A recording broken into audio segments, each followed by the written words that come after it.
in the middle of the Cultural Revolution. When I was born, my father was already in jail.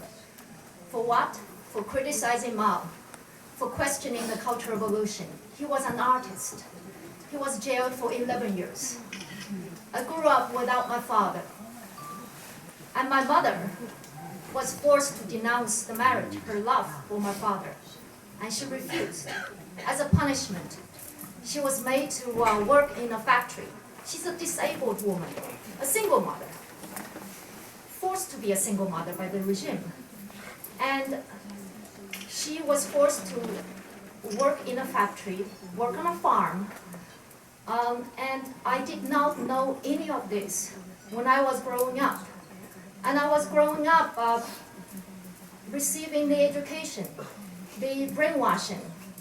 I did not know anything about the atrocities in China and in Tibet until my father told me. And I was wishing, when he told me in 1980, I was wishing when he was reunited with us, and I was hoping things like that, those atrocities would not happen again. But it did. It happened to me in particular. In 1989, I was a first-year college student in Beijing, and I was swept up in the Tiananmen movement, a peaceful civilians movement. And I was just a student. I was 20 years old. And I knew nothing about what was happening in Tibet until an artist friend who visited Lhasa that spring told me. He witnessed how the police brutally beat up Tibetans. We were shocked. But back then, there was very little media coverage of it. And we students, millions of us, and the civilians, we had our uprising. And I wish we had known about the Tibetan uprising. We would have been so much inspired by our Tibetan compatriots. So on the night of June 3rd and the morning of June 4th, I was in the middle of the Tiananmen Square. And I was willing to die for democracy. I did not die. I had to crawl over a tank to get out. I was beaten up as well. I was very lucky to have survived. But many people died. Civilians, including children. What's their crime? Nothing. Because they rose up against a brutal regime. And back in 1959, when many Tibetans, tens of thousands of Tibetans were rising up against the brutal regime of the Communist Party, among the Chinese intellectuals in particular, there was a movement as well, and they were branded the rightists. And among them were very brave women. And the most prominent ones are Lin Zhao and Lin Xilin. There were students too. They were college students. And they were jailed. And Lin Zhao was jailed for 8 years. She died before I was born. She was jailed in 1960. For what? For criticizing the Chinese Communist government and for running an underground pro-democracy magazine. And she was tortured as well in jail, and she was not allowed to have any pen or paper. Guess what she did? She used hairpins, her own hairpins, and used her own blood to write tens of thousands, hundreds of thousands of words in poetry and essays. On cloth, on the walls, and luckily some of her writings were smuggled out. But most of her writings are still sealed in secret archives as top national secrets. And Lin Xilin, she was jailed for 18 years. And she died in 2009. I was very fortunate to be able to interview her, to meet her, and to be inspired by her before she passed away. And all these Chinese women, they were rising up against the same brutal regime. And I wonder in 1959 if the Chinese women, the Chinese people who were rising up against the same regime knew about what our Tibetan brothers and sisters, what they did. And they could have been so inspired by Tibetan people's uprising. And in '89 as well, if we had known what was going on in more details, and if we had known the stories of our Tibetan brothers and sisters, and Deke Choden, I'm very sorry for what you had to go through. And if we had known what our Tibetan brothers and sisters went through, isn't it funny, in 1959 and '89, and right now as well. But the good news is, sure, the Communist Party has been trying very hard to block the internet, to block the understanding, the communication among the Chinese, and between the Tibetans and the Chinese, between the Uyghurs and the Chinese. And right now they're using a lot of the cases we still don't know about the truth. For example, the Kunming, the violent attacks in the train station there not long ago. And they're using the case to brand the Uyghur separatists. And they were using all these cases we don't know much about. They are trying to control the information and barring people to reach more understanding and communication, and try to conceal the truth, because they want to. What they are trying to do is they only have two weapons now: lies and violence. So they are trying to incite violence among people.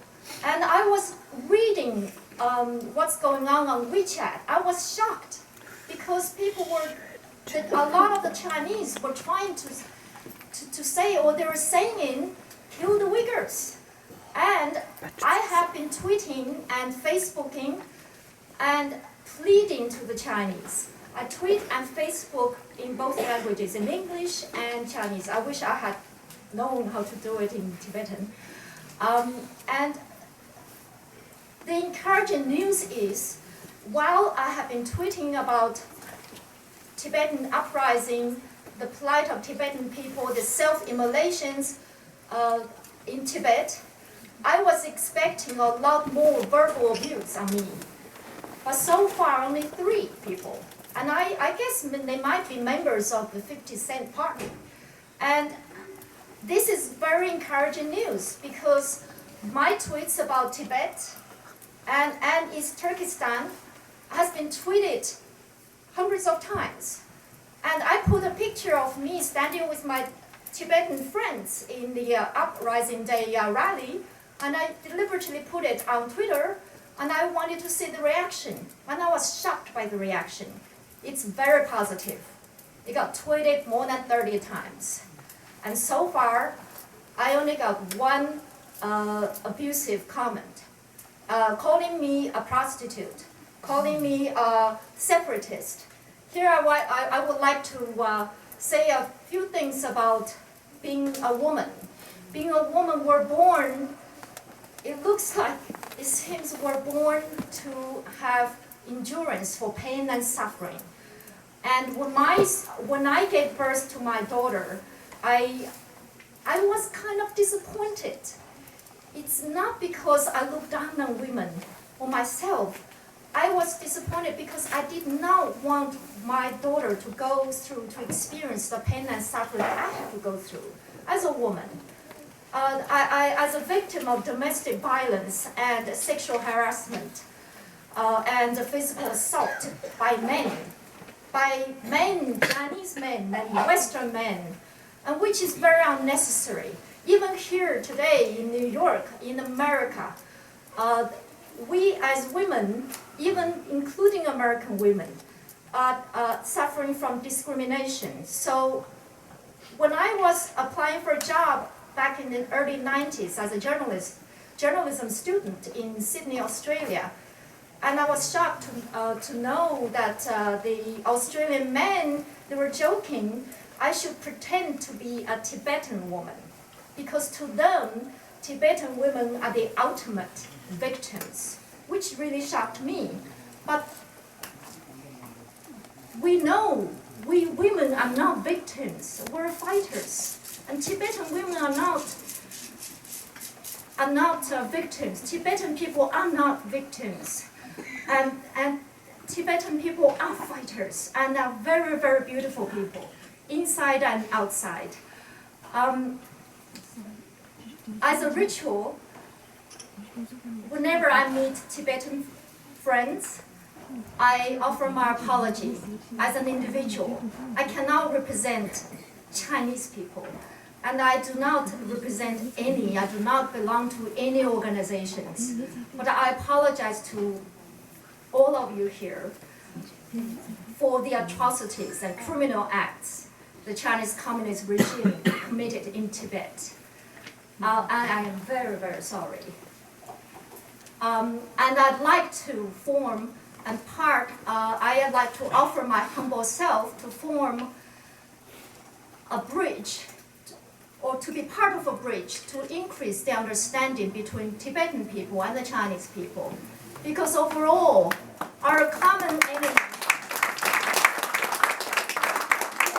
rising up against the same brutal regime. They make us victims, but we're not. And history and justice are on our side. We will win. And we have to be patient.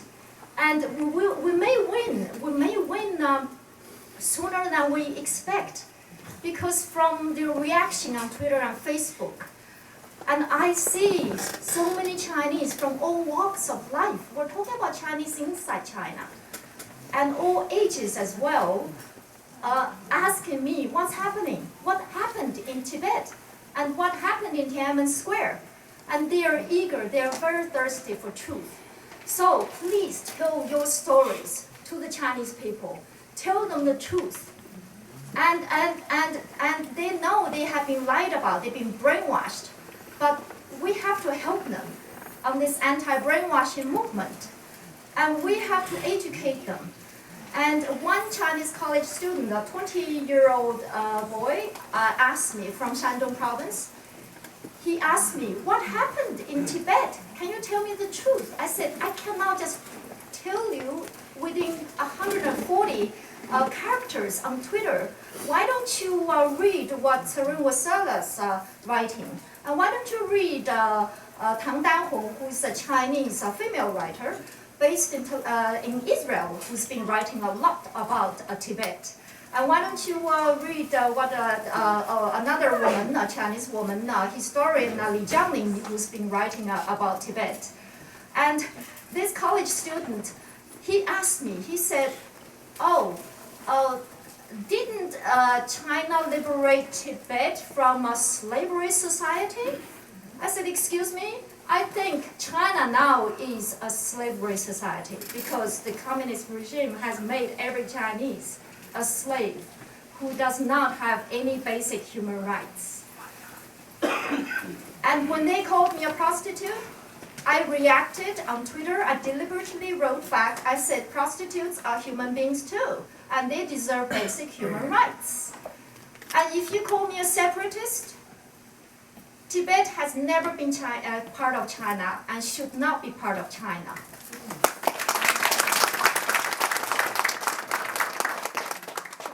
Thank you very much.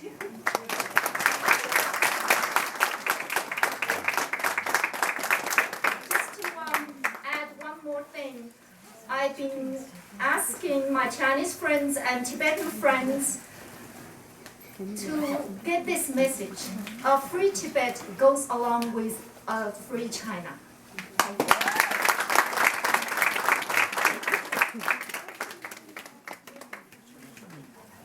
Thank you so much, Mrs. Dosla.